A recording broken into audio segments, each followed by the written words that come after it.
The elegant boutique buzzed softly with murmurs and the delicate clink of hangers as customers perused racks of high-end clothing.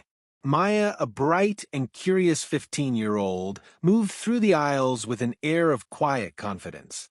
She wore her favorite denim jacket, paired with a sunny yellow dress that mirrored her vibrant personality. Her caramel-toned skin glowed under the store's soft lighting as her fingers brushed over the fabrics. She was searching for the perfect gift for her mother, who had a milestone birthday approaching. Maya's father had dropped her off while he wrapped up a meeting at a nearby office. Though Maya was accustomed to high-end spaces like this, thanks to her father's work, she often sensed the curious gazes of those who seemed to question her presence. She had learned to ignore them most of the time. As Maya admired a silk scarf, a voice cut through the gentle ambience. "Excuse me, young lady," the voice said, sharp and condescending. Maya turned to see a woman in her mid-40s, dressed in an expensive blazer and heels that clicked against the polished floor. Her perfectly coiffed blonde hair framed a face etched with entitlement. "Yes," Maya replied politely, her heart sinking slightly. She had dealt with this kind of tone before. "I couldn't help but notice you've been wandering around for a while," the woman said, her lips pursed as she glanced Maya up and down. "Are you lost?" Maya blinked, confused but trying to stay composed. "No, I'm not lost. I'm just shopping." The woman's eyebrows lifted as if Maya had said something absurd. "Shopping? Here." She laughed, though there was no humor in her voice. "Do you know how expensive these items are?" Maya's pulse quickened, but she stood her ground. "Yes, I do. I'm looking for a gift for my mom." The woman's smile tightened, but her eyes remained cold. "Well, this isn't exactly the kind of place for browsing. Perhaps you'd feel more comfortable somewhere else." Maya felt the heat rise to her cheeks, but she took a deep breath. "I'm fine here, thank you," she said firmly. Her calm response seemed to agitate the woman further. "Listen," the woman said, lowering her voice but keeping the sharpness intact. "I don't want to make a scene, but people like you need to know your place. Why don't you leave before I call someone?" Maya froze. The blatant disrespect left her momentarily stunned. Around her, a few other shoppers began to notice the interaction. Some glanced away uncomfortably, while others watched with thinly veiled curiosity.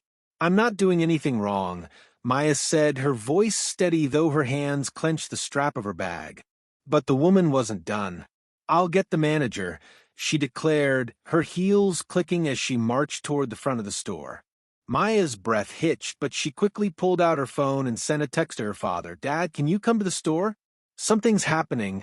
Sliding her phone back into her pocket, she stood tall and lifted her chin, determined not to let this woman's prejudice break her spirit. Little did the woman know, Maya wasn't alone, and her father's arrival would soon change everything. "Would you like adjustments or to move straight to the next chapter?" The boutique seemed to grow quieter as the woman stormed off toward the front counter. Maya stood in place, her fingers brushing against the soft silk scarf she had been admiring moments ago. She took a deep breath, trying to steady herself, but her mind raced. The blatant hostility she had just experienced was nothing new, yet it never failed to leave a bitter sting. From across the store, the woman raised her voice, her tone carrying over the soft hum of background music. "Excuse me, manager, where are you? I need assistance immediately." Heads turned, and a few employees exchanged nervous glances before a middle-aged man in a crisp black suit approached her. "How can I help you, ma'am?" the manager asked politely, his professional demeanor masking the unease that flickered in his eyes. "That girl," the woman said, pointing a perfectly manicured finger in Maya's direction, "has been loitering around the store. She's clearly not here to buy anything, and I don't feel comfortable with her presence." The manager looked toward Maya, who met his gaze calmly, though her jaw tightened. He hesitated, clearly caught between wanting to address the woman's concerns and not wanting to escalate the situation further. "Ma'am," he said cautiously, "we welcome all customers here, and unless someone is causing a disturbance, we have no reason to ask them to leave." The woman's expression darkened. "A disturbance? Her being here is a disturbance. Can't you see she doesn't belong here? She's probably just casing the place." Maya's heart pounded in her chest. She couldn't believe the audacity of this woman, speaking so brazenly in a room full of people. She glanced around, hoping for some sign of support from the other shoppers or staff, but most avoided her gaze. The silence was deafening. "I'm not casing anything," Maya said, stepping forward and speaking clearly. "I'm here to shop. That's all." The woman scoffed. "Oh, please. Do you even know how much that scarf costs? It's probably more than your entire wardrobe." Maya bit the inside of her cheek, willing herself not to react. She reached into her bag and pulled out her wallet, showing the woman a sleek black card her father had given her for emergencies. "I can afford it," she said, her voice steady despite the tremble she felt inside. The woman's face faltered for a moment, but she quickly recovered. "Well, anyone can carry a fake card these days," she muttered. "I'm sure the manager will agree that you should leave before you cause any trouble." The manager opened his mouth to respond, but before he could, the door to the boutique swung open and Maya's father walked in.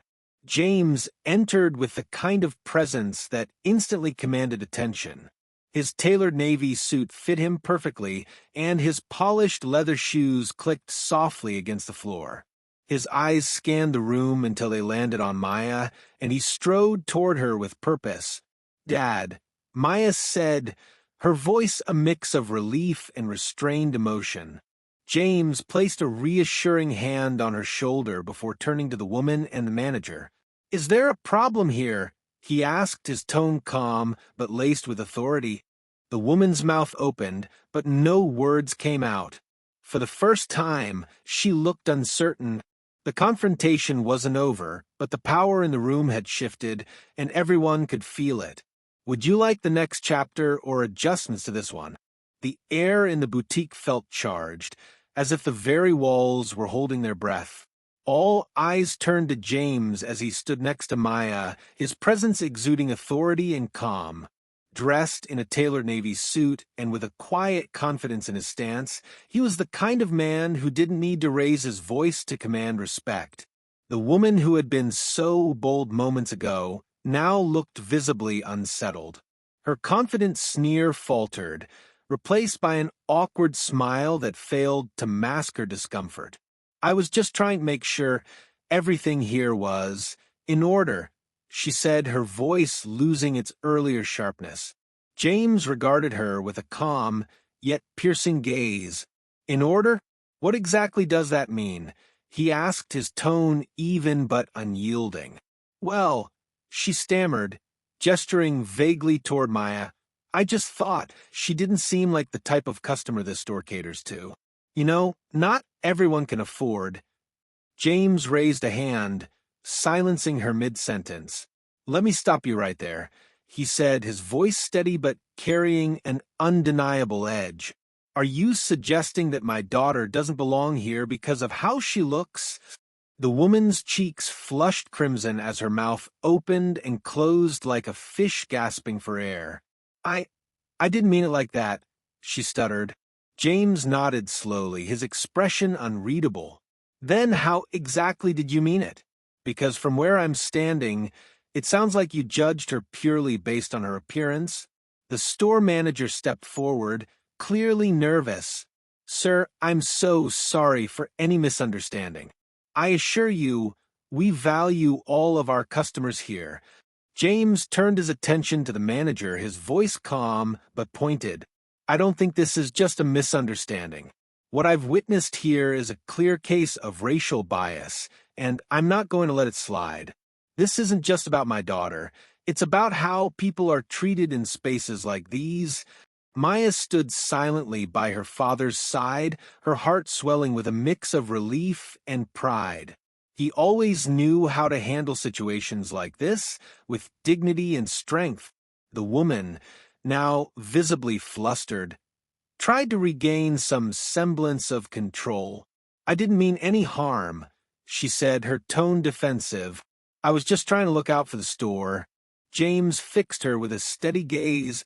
"And you assumed my daughter was a threat? Let me make something clear. Not only is Maya fully capable of shopping here, but she's more than deserving of the respect you failed to show her." As murmurs rippled through the other customers, James glanced at Maya and then back at the manager. "Do you know who I am?" he asked, his voice still calm. The manager shook his head nervously. "My name is James Walker," he said, his words deliberate. "I'm the CEO of the company that owns this boutique." A stunned silence fell over the room. The woman's face turned ashen as she realized the gravity of her mistake. Even the manager seemed at a loss for words. James turned back to Maya, his expression softening. "Are you ready to finish your shopping, sweetheart?" Maya nodded, a small but confident smile on her lips. She turned back to the scarf she had been admiring, feeling a renewed sense of strength. As James guided her toward the checkout, he addressed the manager one last time. "I'll be following up about this incident. Expect changes." The boutique buzzed with quiet whispers as father and daughter walked away, leaving behind a lesson the entire store wouldn't soon forget. "Would you like the final chapter or edits to this one?" The boutique was uncomfortably quiet as James and Maya approached the checkout counter. The store manager hovered nearby, visibly anxious, while the woman who had instigated the confrontation lingered awkwardly by the racks, her once overbearing confidence now entirely deflated. Maya held the silk scarf in her hands, her grip light yet purposeful, as if the scarf had become more than just a gift. It was now a symbol of resilience. James placed the scarf on the counter, his composed demeanor commanding the attention of everyone in the room. "I'd like to purchase this, please," he said to the cashier, who fumbled slightly as she rang up the item. The young employee's hands trembled under the weight of the tension, her eyes darting between James and the woman still watching from a distance. As James waited for the transaction to process, he turned to face the room, his deep voice breaking the silence.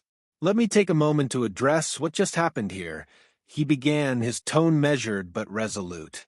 All eyes turned to him, including the store staff, customers, and the woman whose actions had brought the boutique to a standstill. What my daughter experienced today is not just an isolated incident. It's a reflection of the biases that continue to plague spaces like this, James said, gesturing around the store. Assumptions were made about her worth, her intentions, and her right to exist in this space, based solely on how she looks. Maya stood by her father's side, her back straight and her expression composed, though her heart swelled with pride at his words. "This is not acceptable," James continued, his voice rising just enough to emphasize his point without breaking his calm demeanor. "As the CEO of the company that owns the store, I am personally committed to ensuring that this kind of behavior is addressed. Moving forward, we will be implementing mandatory training for all staff on inclusivity, unconscious bias, and customer respect." The store manager nodded quickly, as though eager to agree. "Yes, sir. We'll make sure that happens." James turned his gaze to the woman who had caused the scene. She shrank under his piercing stare, her cheeks flushed with embarrassment. "And as for you," he said, his voice steady but sharp, "I hope today serves as a wake-up call. The world is changing, and there is no place for the kind of prejudice you displayed here. If you want to call yourself a decent person, it starts with treating others with respect, regardless of what you assume about them." The woman muttered something under her breath, but it was unintelligible. Without waiting for a response, James turned back to the cashier, who handed him the bag with the scarf. He smiled at her kindly, thanking her before turning to Maya. "Ready to go?" he asked, his tone softening. Maya nodded. "Ready." As they walked toward the door, the tension in the boutique finally began to dissipate, replaced by quiet murmurs and a sense of reflection among those who had witnessed the confrontation. Outside, the cool breeze greeted them, and Maya looked up at her father with a grateful smile. "Thank you, Dad," she said softly.